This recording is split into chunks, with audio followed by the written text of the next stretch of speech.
Hello and welcome to Stay Connected, a program produced by members of the Middlesex West Chamber of Commerce in cooperation with the Chamber. My name is Sarah Fletcher. I'm the Executive Director of the Middlesex West Chamber of Commerce, and I want to thank you for watching our program today. If you'd like to learn more about the Middlesex West Chamber, its programs and services, please visit our website at www.mwcoc.com. Again, I want to thank you for tuning in to our program today. I hope you enjoy the show. And now I'd like to introduce our host, TJ Dyer of Integrated Financial Partners. Welcome to Stay Connected. I'm your host, TJ Dyer. On our show, we've covered a variety of topics, and we produce this program in partnership with the Middlesex West Chamber of Commerce. Your local Chamber of Commerce is a good source for referrals or references to area businesses. The goal of this program is to try to pick a theme topic that we can that we think is interesting to folks at home and to business owners that live and work in our community. As I mentioned on previous programs, we have many talented individuals right here in our backyard, and one of the joys I get from producing the program is that I get to go out and meet with these fascinating people and hear their business stories. But the most challenging part is to determine how we get them all together and schedule everybody together to come together in one room. So we have recently received some great suggestions. One of them we're doing a show on today, and this suggestion came from several viewers. We decided to bring together a panel of experts on the subject of marketing. Whether you're a business owner, an employee, or a volunteer for a nonprofit organization like the Lions Club or Rotary or United Way, you need to get your message out to people so that folks know what you do and how you do it. Marketing is something that has to be done. It's not my favorite part of my business. I'd much rather spend my time with my clients solving problems and planning for their future. Without marketing, people you don't know don't know that you exist. So let's get started and get to our guests. But first, I need to introduce you to my co-host, Carrie Runick. Carrie is the president of a company called It's Your Call. It's a business marketing firm out of Harvard, Mass. Carrie, in addition to running her own business, she's a noted speaker and author and has a book called Cold Calling for the Clueless. Welcome back to the program, Carrie. Thank you, TJ. Today we're doing some marketing, and this is right up your alley, isn't it? Yeah, it is. Yeah. I was surprised by the email requests we get about doing the program. We have one particular email I want to read out there. It says, excerpt from the email says, "Please do a show on marketing. There are many forms of marketing. I believe your co-host is a marketing expert," and this is signed by CR from Harvard, Mass. So, CR from Harvard, Mass, what is marketing? Oh, yeah. Well, marketing is a process by which your company lets your customers know about your company name and your products or services.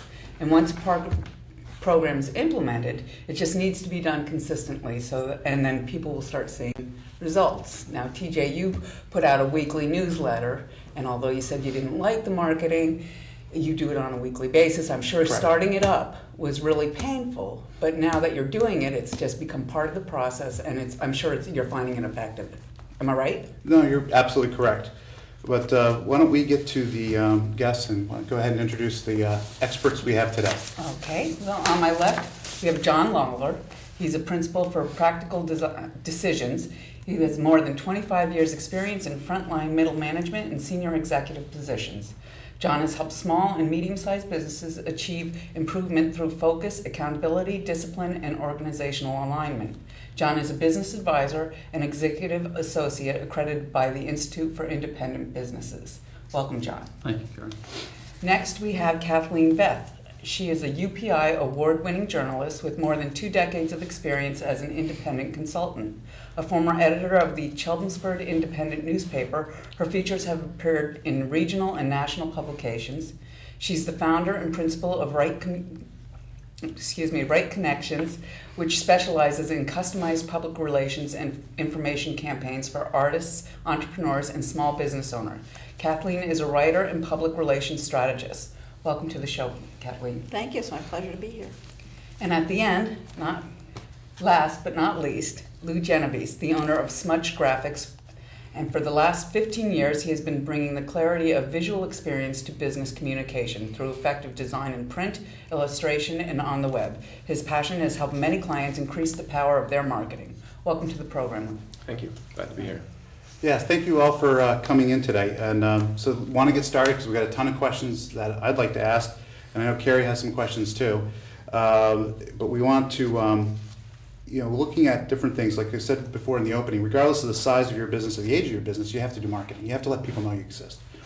So when businesses suffer a cyclical setback, like we're seeing currently that's going on, do people start cutting back on their budgets for marketing, or are they increasing their budgets for marketing? We'll give each of you a chance to answer. Why don't we start with you, John? Yeah, at least I do. Some companies, the better run companies, are actually increasing. But one of the words that we tend to use a lot in the marketplace, and it's really effective for them, is that they tend to focus. One of the advantages with the downturn is that even those that haven't done it well are now looking at it and trying to get a better result for their money. Excellent. Kathleen, how about you as a public relations strategist? Well, I was really surprised that business has actually increased, which is very good sign.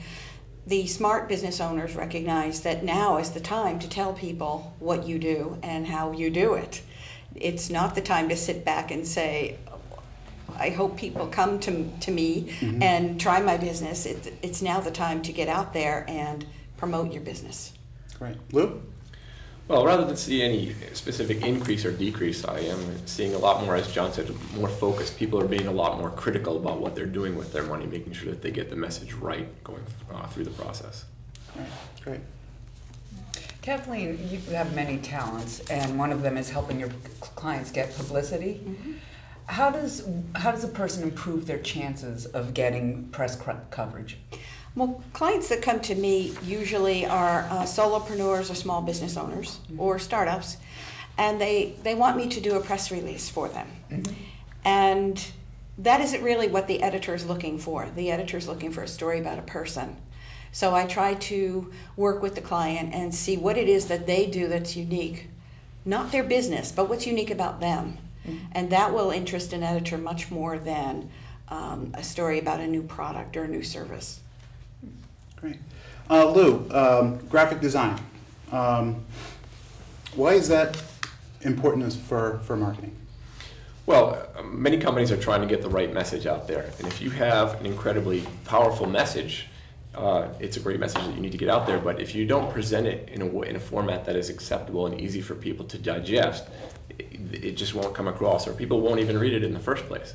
The information needs to just be designed in such a way that it's approachable and that people can get information clearly and quickly and allow them to ease their way into in-depth information rather than getting just bombarded. If it's designed well, they will get more out of it. Excellent. So, John, what are some of the common marketing challenges that a business owner faces? It's probably a long list, but I would say a couple of the top ones are, at least for small business owners, they're always challenged with time. So marketing is just one of the things, or one of the hats they have to wear. They don't tend to have expertise in it, so it's really hard, and they try and do it on their own. I think one of the other challenges is it's hard work. It really is hard to refine your message, get it clear, and recognize it in terms of your audience. Not for you, but for your audience. And that can be a challenge for a lot of business owners. So